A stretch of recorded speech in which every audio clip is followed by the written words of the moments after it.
नमो भगवते वासुदेवाय। भगवते वासुदेवाय। नमो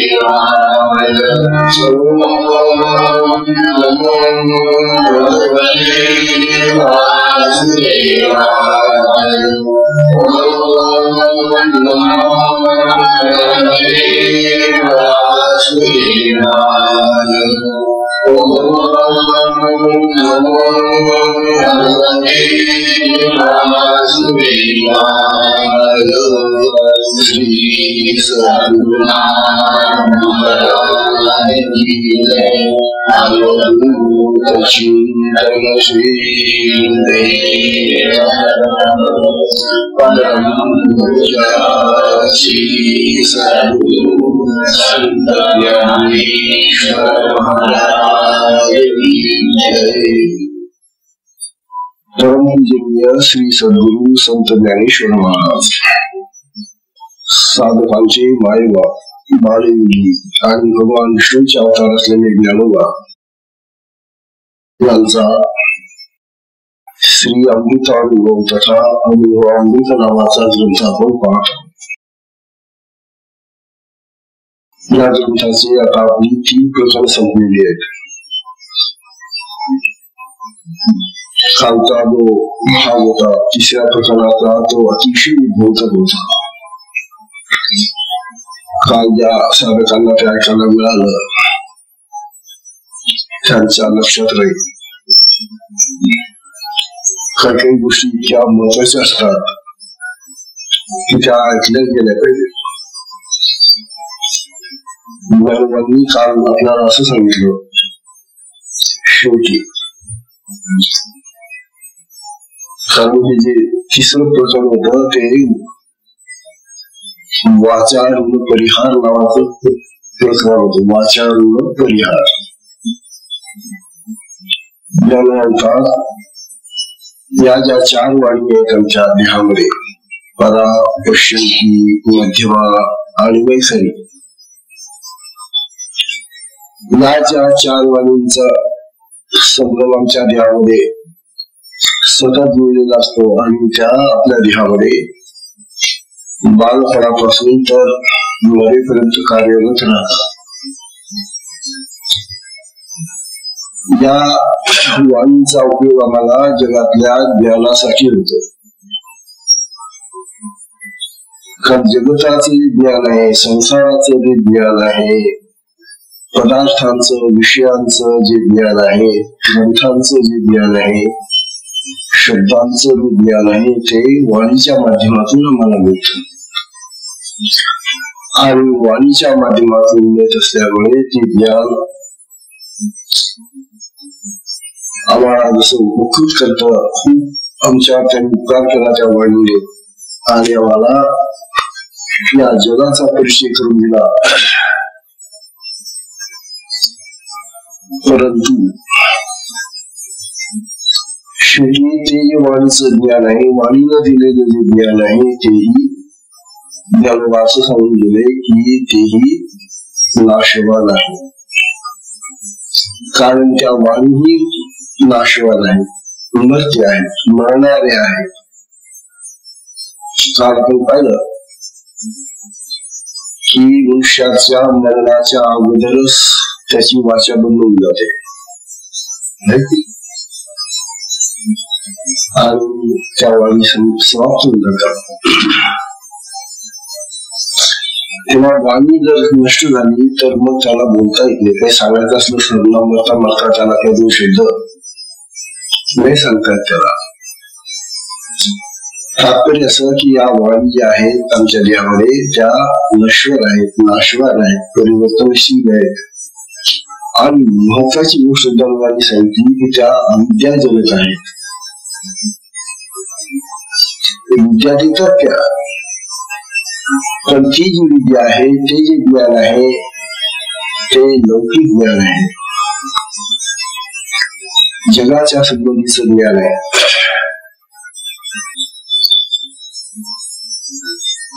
परमात्माचं सुद्धा ते ज्ञान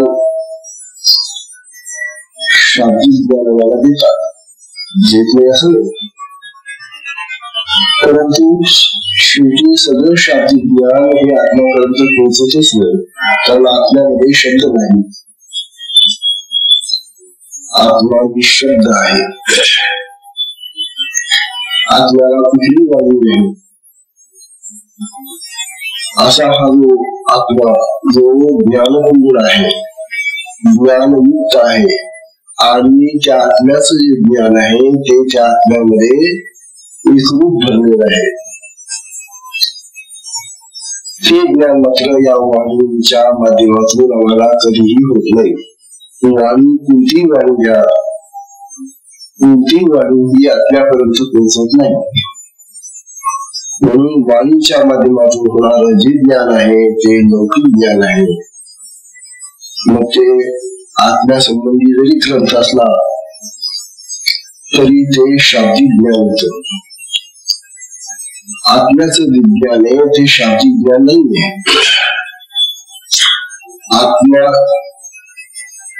हा ज्ञानयुक्त, ज्ञान स्वरूप, ज्ञान म्हणजेच आत्मा असा असल्यामुळे आत्म्याचं ज्ञान झालं ज्याला त्याला अनुभव येतो. म्हणून ते परोक्षानुभूतीचं ज्ञान आहे, अनुभूतीचं ज्ञान आहे. म्हणून आत्मज्ञान ज्याला होतं त्याला अनुभव येतो आत्म्याचा, आणि आत्म्याचा अनुभव आला असताना तो खूप गत होऊन जातो, ठीक होतो, त्याला बोलता येत नाही, कारण त्या अनुभवाचं वर्णन करत आहे. हा जो आत्मा आहे तो अवर्णनीय आहे. कुठल्याही वर्णनाने त्याला आम्ही समजू शकत नाही, परंतु शब्दांच्या पलीकडचं आहे ना, मग वर्णन करणार कसं त्याचं. म्हणून काल ज्ञानवानी सांगितलं, बा मी तर आता या गुणामधून, या वाणीच्या गुणामधून आता सुटलो. कसं सुटलो हा सुंदर सांगितलं का, काल ती कथा पण आपण पाहिली. ज्ञानवंतात मी माझ्या सद्गुरूला वंदन केलं, आणि मी माझ्या सद्गुरूला वंदन करून मी त्याला प्रार्थना केली की हे गुरुदेवा, तुम्हाला दुसरं काही नको या जगातलं, तर माझ्या डोक्यावर कुठलं ऋणही नसावं, सातारला कोणाचं ऋण उपकार दोन्ही जावं. लक्षात घ्या, ज्ञानवा काय म्हणताय, आपल्याला ज्या वेळेला जावं लागेल देहातून, त्या वेळेला आपल्या चित्तामध्ये, आपल्या मनामध्ये, आपल्या बुद्धीमध्ये हा विचार यायला पाहिजे की आता आपल्यावर कोणाचं ऋण राहिलेलं नाही.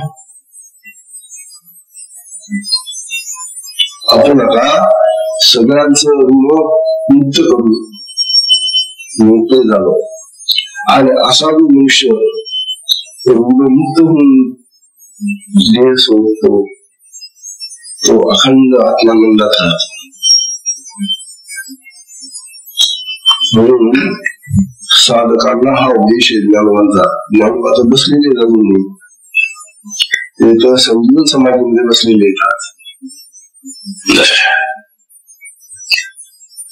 आपल्याला जरी ती संजीवन समाधी लाभली नाही, घेता आली नाही, पण एवढं तरी निश्चित करता येईल आपल्याला की ज्यांचे कोणाचे उपकार आपल्याला झालेले असतील त्यांचे उपकार फेडून जावे. अर्थात काही ऋण अशी असतात की ती फेडतात फेडत नाही, जशी वाणीची ऋण आहेत, आई बापांची ऋण असतात. ही जी ऋण असतात ती अशी फेडत नाही. तेव्हा ज्ञानवानी जे फेडलं ते ऋण वाचीचं कसं फेडलं, तर आपल्या सद्गुरूंना प्रार्थना केली, वंदन केलेले, आणि ते वंदन करताना त्या सद्गुरूच्या स्वरूपामध्ये गेलेले. ते वंदनही त्यांनी सांगितलं, कारण माझं सगळं वंदनाचं प्रसंग होतं. गुरूंना जे वंदन करायचं असतं ते गुरूचं वंदन आत्म्याचं वंदन असतं, ब्रह्माचं वंदन असतं. आणि ते वंदन इतर जसं आपण मंदिरामध्ये गेलो असताना गुरु नमस्कार करतो, डोकं टेकतो, किंवा असं पुरुषाकडे जातो, नारळ ठेवतो, फुलं वाहतो, डोकं टेकतो, तसं हे वंदन नाही. असं बंधन आपल्याला पसंत नाही. आपल्याच बंधन आत्मस्वरूपामध्ये गेल्यानंतर होत. म्हणून सद्गुरूला बंधन करताना सद्गुरूच्या स्वरूपात जावं लागतं. सद्गुरू हे परब्रह्म स्वरूप असतात. ते गुरु तत्व आहे. म्हणून त्या तत्वामध्ये त्या स्वरूपामध्ये गेल्याशिवाय त्यांना बंधन होत नाही. आणि म्हणून ज्ञानेश्वर महाराज म्हणतात की मी माझ्या सद्गुरूला असं बंधन केलं आणि त्यामुळे मला त्यांनी आश्वासन दिलं की जा, तुझ्या सगळ्या कर्जाचा बोजा आता संपला, तुझ्यावर कोणाचं ऋण नाही.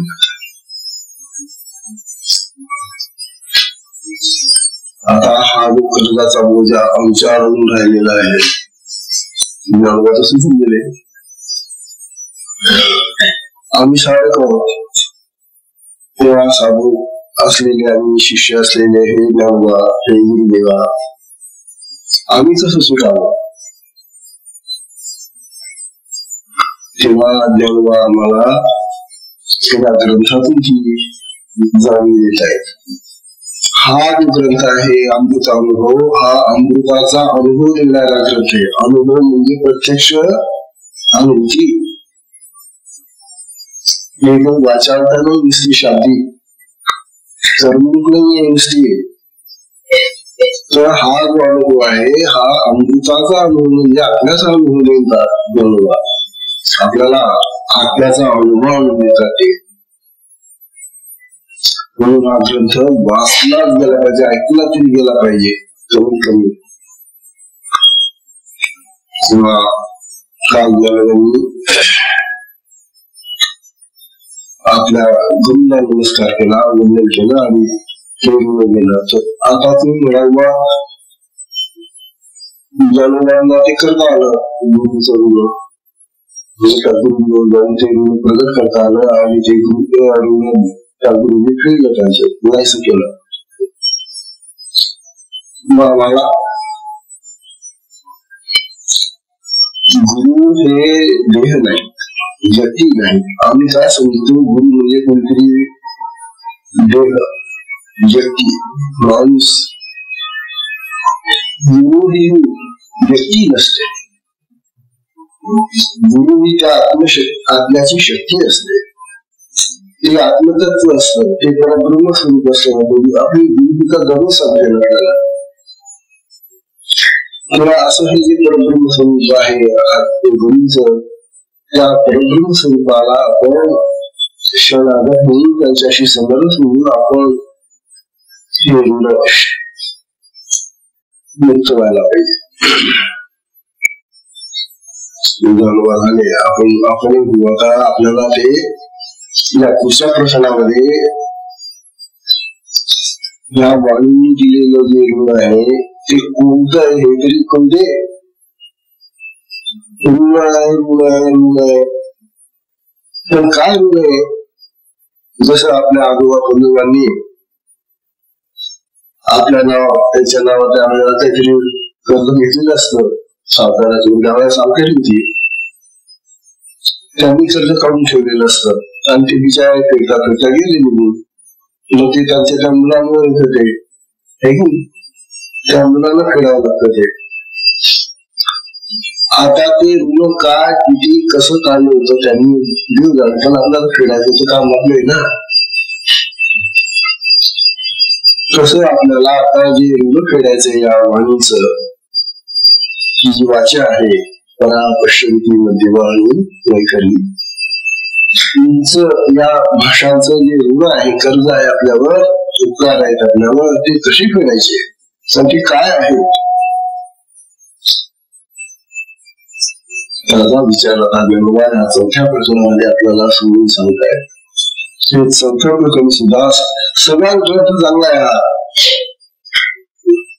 असं वादविवाद करण्यासारखं नाहीच या ग्रंथामध्ये की आम्ही ते चांगलं आम्ही साधारण आणि असं नाही. कारण आपल्या कल्याणासाठी जे जे आहे ते सगळं मानवांनी प्रत्येक प्रश्नामध्ये सांगितलेले. म्हणून या चौथ्या प्रश्नामध्ये विषय आहे ज्ञान अज्ञान भेद कथन. विषय काय आहे? ज्ञान अज्ञान भेद कथन. आता आपल्याला हे तर माहिती असलं पाहिजे की ज्ञान काय असतं, अज्ञान काय असतं, त्यांच्यामध्ये काय भेद असतो, फरक असतो. आणि जर माहिती नसेल तर आता आपल्याला जन्म सांगताय, त्याचं प्रथम आता जन्म करून झाले आपल्यासाठी. मग ऐकायला नको का आपण हे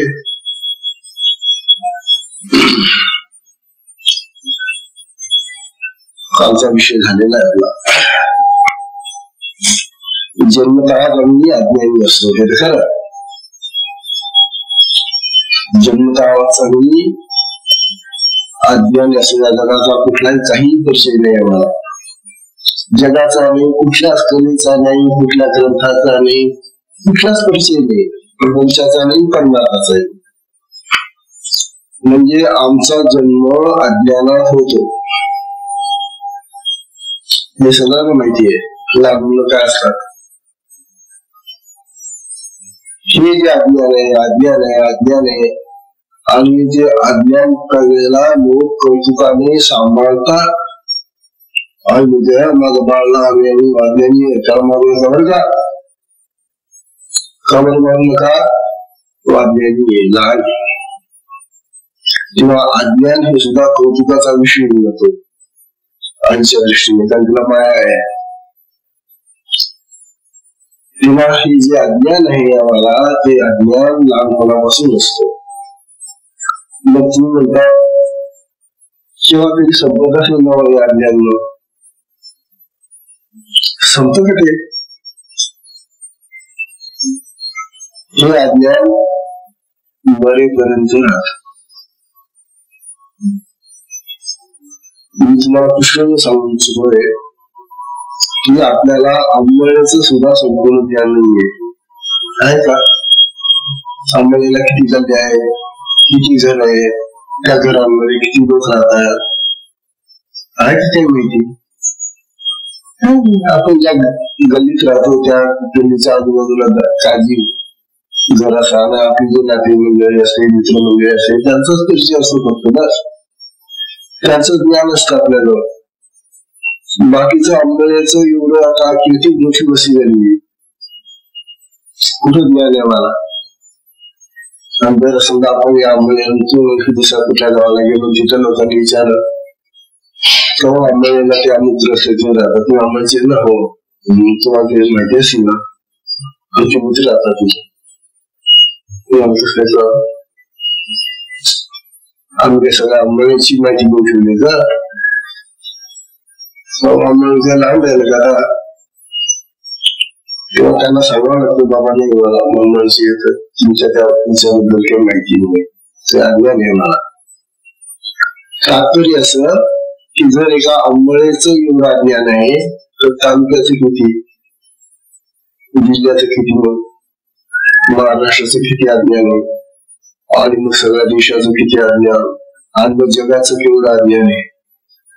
असा जर विचार केला आपण अज्ञानाच्या बाबतीमध्ये एका व्यक्तीचा, तर अज्ञानच जास्त आहे. त्याच्यातून थोडस त्याला ज्ञान होतं बस. आणि ते जे ज्ञान होत ते ज्ञान त्याला अनेक वेगळ्या पद्धतीनं भंडावून सोडतो, त्रास देतो, त्याला गर्व येतो, अहंकार येतो. मी आता ज्ञानी झालो, मला आता समज आलेली आहे, मी सगळं जाणतो, तुमचं ऐकण्याची काही गरज नाही मला, तुम्ही काही मला सांगू नका, मला सगळं समजतं. अशा प्रकारचा तो अज्ञानी मनुष्य पुढे असा ज्ञानी होतो, आणि मग तो गर्विष्ठ होतो, अहंकारी होतो. आणि असा एकदा का अहंकारी बनला की या अहंकाराची अनेक रूप आहेत. मग अनेक विकार येतात, काम, क्रोध, मोह, मद, मत्सर, द्वेष, निंदा,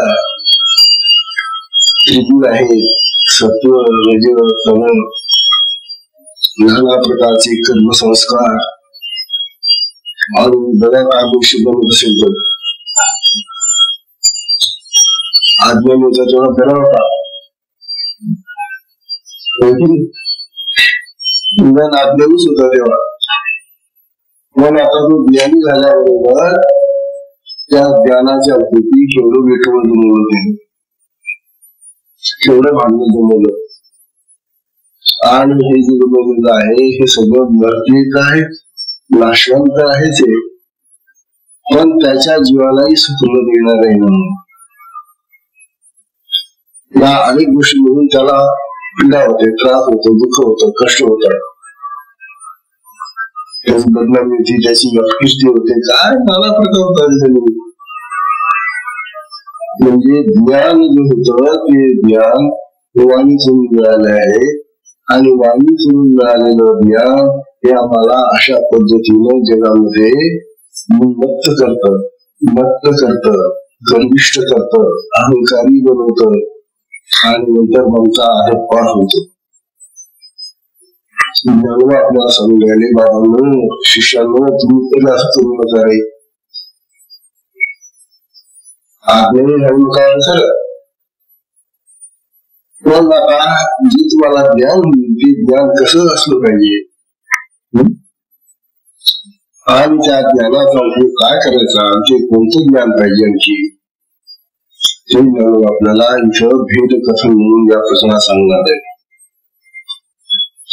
चांगला विचारपूर्वक ऐका. आता ज्ञानाबद्दलच अज्ञानाबद्दलच भेद दर्शन म्हणजे अज्ञान कसं असतं आणि ज्ञान कसं असतं.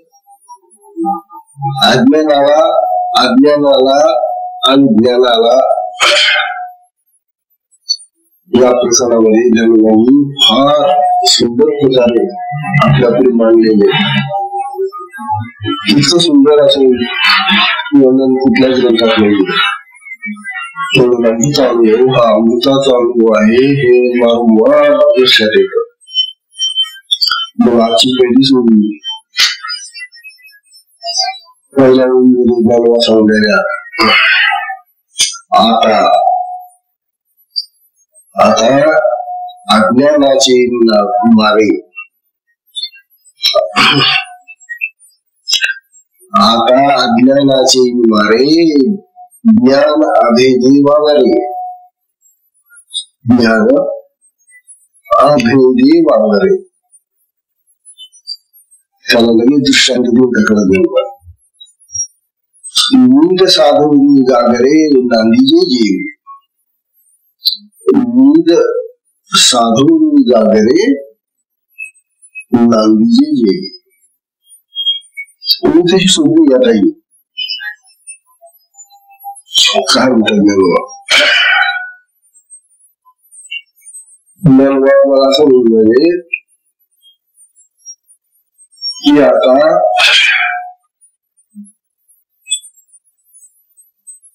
ज्ञानाचा आणि अज्ञानाचा विचार करण्यापूर्वी तुम्हाला एक दृष्टांत देतो, उदाहरण देतो. मुलीच्या उदाहरणाने तुम्हाला हे गोष्ट स्पष्ट होतं. ज्ञानोबा या बाबतीमध्ये फार कुशल आहे. फार त्यांची बुद्धी इतक्या लहान वयामध्ये ती इतके सुंदर दृष्टांत देतात आणि अध्यात्मासारखा अति किचकट विषय, न समजणारा विषय ते इतकं सोपा करून देतात. कारण काय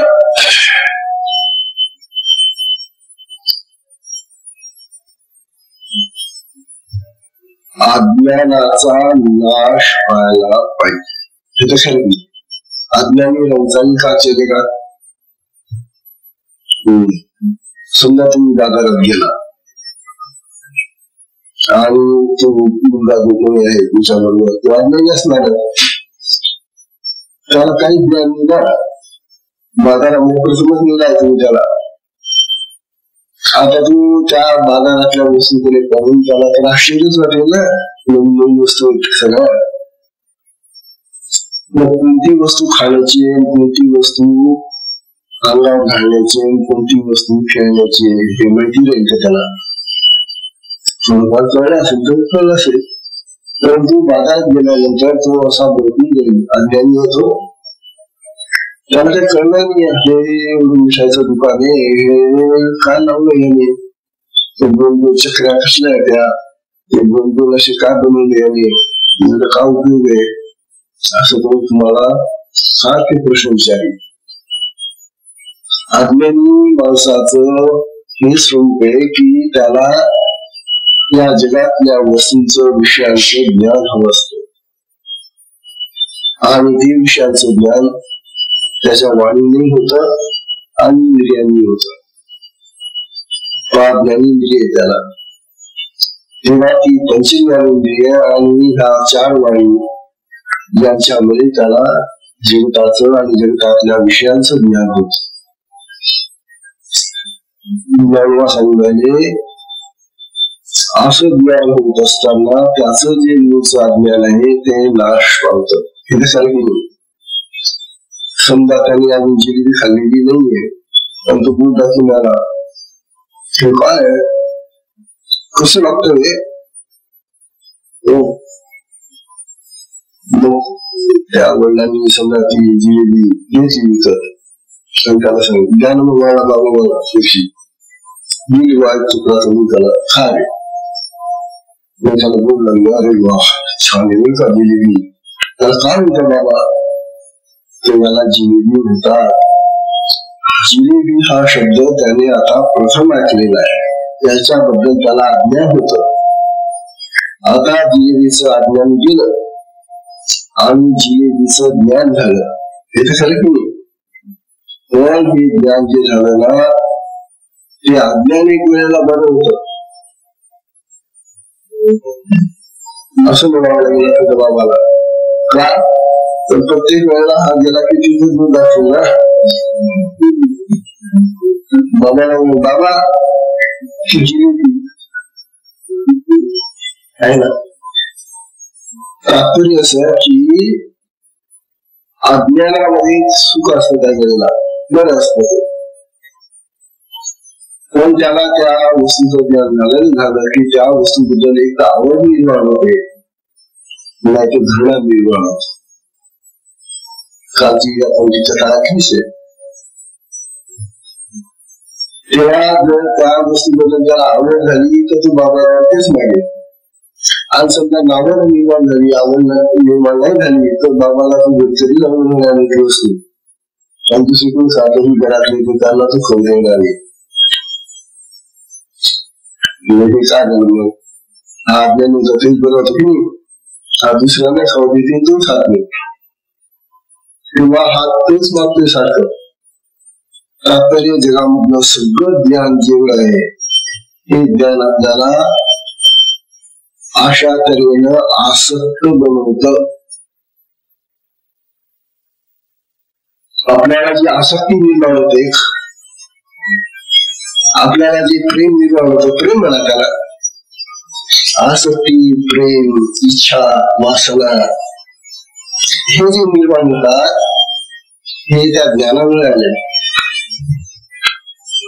ते ज्ञान होतं तोपर्यंत त्याला कुठलीच वासना होत नव्हती, इच्छा नव्हती, काहीच नव्हतं, सुखी होता वर बिचारा.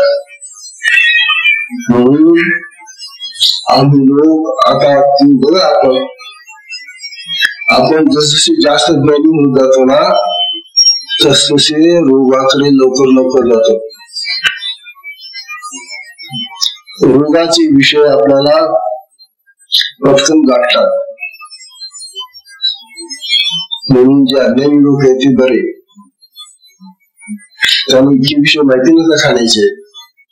आता आपल्याला किती विषय माहिती म्हणजे खाण्याचे, पण हे खा ते खा ते खा, हे आणा ते आणा ते आणा, हे खा. अरे खा पण बसलं पाहिजे ना, आणि ते घेण्यासाठी पैसा पण पाहिजे ना. तात्पर्य काय की ज्ञानामुळे मनुष्य जास्त आसक्त होत जातो, जास्त वासनामय होतो, कामना वाढतात, इच्छा वाढतात, राग द्वेष वाढतात. ज्ञानाचं काम हे का? ज्ञान म्हणतात ते जे अज्ञान होतं ना, ते अज्ञान आणि हे ज्ञान, हे दोन्ही जे आहेत ना, हे दोन्ही नाश व्हायला पाहिजे.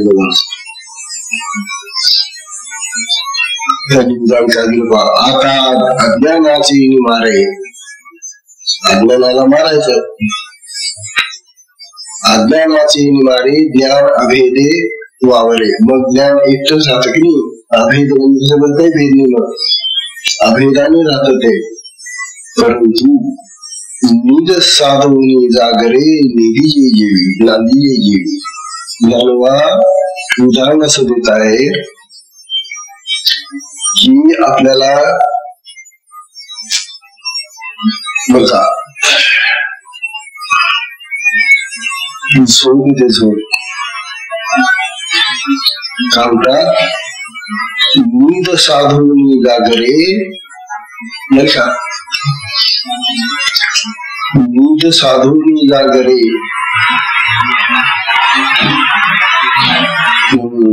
जागरे नांदीचे जीव. म्हणजे निद्रेचा नाश झाल्यानंतर जशी जाग येते आणि जागृती नांदते. मग आता बघ, आपण सगळे जागे आहेत की नाही? आता निद्रा आहे का? निद्रा हे अज्ञानाचं प्रतीक आहे.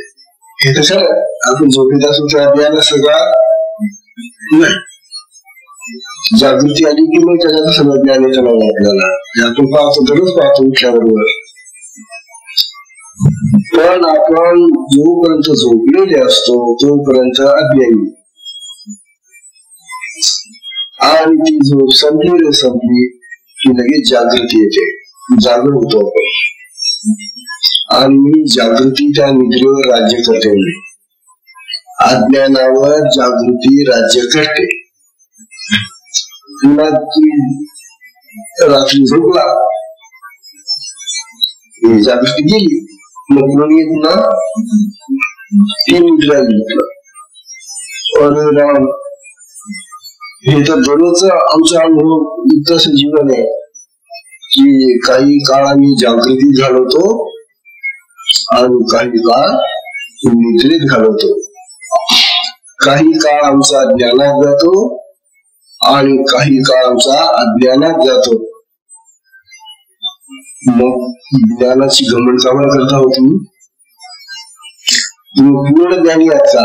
सर्व काळ तुम्ही ज्ञानात राहता? हे जे लौकिक ज्ञान आहे हे फक्त जागृतीतच मिळतो आम्हाला, म्हणून हे दोन्ही नको आम्हाला. ज्यामुळे हे जे जागृतीचं ज्ञान आहे तेही खोटं आहे, म्हणजे हे लौकिक ज्ञान आहे. आणि जे निद्रेतलं अज्ञान होतं ते तर नकोच आहे आम्हाला. हे दोन्ही जाऊन जे अखंड ज्ञान राहतं ते आत्म्यात आहे. आत्मा हा अखंड ज्ञानी आहे, तो अमर आहे. म्हणून ते ज्ञान घ्या. तुम्ही झालं दररोज जागरण झोपणं, जागरण झोपणं, झोपून का जागे होता, जागे झाले की पुन्हा तो संसार याला चालल्या त्या सगळ्या वस्तू त्या प्रकारे काढल्या, पुन्हा चालल्या त्या कष्टरी चालल्या त्या सगळं, पुन्हा झोपणारे की गेले, विसरलं सगळं, बंद साक्षाला डोक्यातला. हे जे दररोज चाललेलं आहे झोप आणि जाग, आणि या झोपेतली अज्ञानाची अवस्था आणि जागृतीतली ज्ञानाची अवस्था, या दोन्ही कष्टदायक आहेत. असतील तुम्हाला संसाराला काही उपयुक्त असतील त्या गोष्टी, पण शेवटी संसारही नश्वरच आहे ना त्या जागृतीसारखा. म्हणून ज्ञानोबा आपल्याला असं सांगतात की ज्याला ज्ञान असं म्हणतात आणि हे जे ज्ञान आता लौकिक ज्ञान ज्याला म्हणतात तेही नष्ट व्हायला पाहिजे. कोणाचं? सर्वांचं नाही बरं, साधकांचं. जे साधना करून राहिलेले आहेत आणि ज्या साधनेने ते आत्म्याकडे चाललेले आहेत, ती आत्मस्थिती प्राप्त करण्यासाठी जे चाललेले आहेत त्यांचं ज्ञान आणि अज्ञान जायला पाहिजे. तरच त्यांना ते जे आत्मज्ञान आहे ते प्राप्त होते. आणि ते प्राप्त झालं की मग काही करायला नको तुम्हाला. कारण त्या आत्म्यामध्ये इतकं काही सुख भरलेलं आहे, इतका आनंद आहे, इतकी शांती आहे, इतकं समाधान आहे, सगळं भरलेलं आहे त्याच्यामध्ये. मग तुम्ही हवा तेवढं घ्या. चित्तंत झाला. म्हणून जानवा आपल्याला उदाहरणानं सांगतायत, नीद साधवून जागरे नांदी जे जीवी. तेव्हा ही जी निद्रा आहे ती निद्रा नाश करून मग जागृती जशी नांदते आणि जागृतीनं पुन्हा निद्रेच्या स्वाधीन होऊन जाते. आता थोडा वेळ आपण जागू, खानपान झाला की आंखलं तयार झाली की मग काय आपण चालू निद्रेमध्ये. म्हणजे आम्ही दररोज ज्ञानातून अज्ञानात जातो, अज्ञानातून ज्ञानात येतो. दोन आमच्यावर चाललेले हो. आता काय करावं, त्याच्यामध्ये काही खर्चच नाही आमच्यामुळे. दररोज रात्री झोपून जायचं, सगळं विसरून जायचं आणि सकाळी उठले की ते सगळं भरायचं डोक्यामध्ये सुरू. हा जो खेळ आमच्या जीवनामध्ये मरेपर्यंत चालणार आहे देवा नको. आम्ही माणूस आहोत, मनुष्य प्राणी हा जो आहे तो इतर प्राण्यापेक्षा फार वेगळा आहे. मित्रांचं ठीक आहे, ते बिचारे खाणार पिणार झोपणार तेच करणार ते, पण आपण इथं करत राहायचं. आहार निद्रा भय मैथुन तसंच करत राहायचं आपण त्या प्राण्यांसारखं. प्राणी काय पण आपण काय. म्हणून मनुष्याला भगवंताने आधी बुद्धी दिलेली, ज्ञान दिले, समज दिलेली आहे, वाणी दिलेली आहे आणि याचा उपयोग त्याने आता ब्रह्मज्ञान आत्मज्ञान प्राप्त करण्यासाठी केला. म्हणजे असं ज्ञान आपल्याला आता सांगून राहिले या प्रकरणामध्ये सांगणार आहे. हा सुंदर विषय हा ऐकलाच पाहिजे. बरं, आता आपल्याला पुढच्या भूमीमध्ये घेऊन जातात.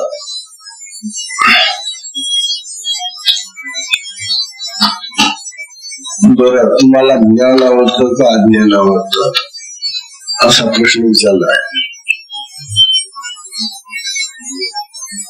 हो, मोठा प्रश्न. परीक्षेत किती सोपे प्रश्न येतात नाही का. चटकन उत्तर घेऊन पास होऊन जात होतो. पण बापरे, ही परीक्षा फार मोठी आहे.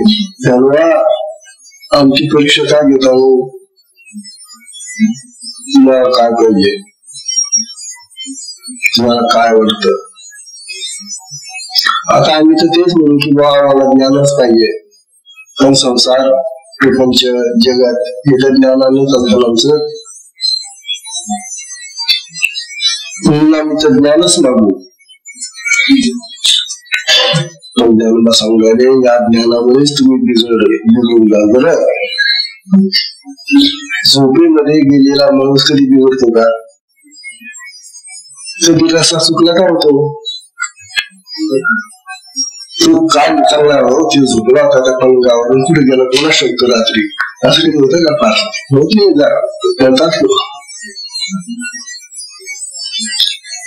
झोपेमध्ये माणसं बिघडत नाही, मग जागे असताना माणसं बिघडतात. हे तर सारखी. आता जागृतीमध्ये माणसं बिघडायला लागली, मग काय करावं? मग यांना का स्वप्न काढायचे आता? अरे अरे अरे माणसांनो, तुम्ही जागृती राहून जागे राहून ध्यानात राहून तुम्ही बिघडता.